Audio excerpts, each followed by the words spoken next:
شياب كامل مكمل. عجبتني. تنبين عليك شبعان. اكو نقص كلش واضح بس ما انتبهت عليه.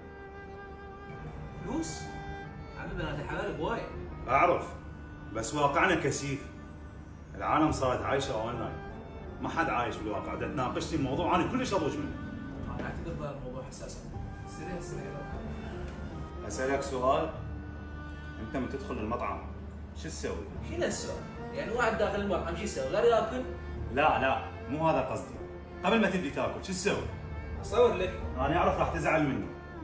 بس انت تصور الاكل حتى تقول لهم للناس انه اني قاعد بمكان فخم. هاي ايش بيك؟ شو السؤال مين؟ شنو قصدك؟ هذا الاسلوب تدري كم شخص يتبعه يوميا بالرغم انه هو جيبه فارغ. بس دائما يحب يمثل على نفسه وعلى الناس انه هو عايش برفاهيه. شنو يعني؟ كل واحد يحب ينزل يوم يوم. عايش بيك؟ ايش بيك يا قصير؟ شنو ما شايف اكل مو دا نصور.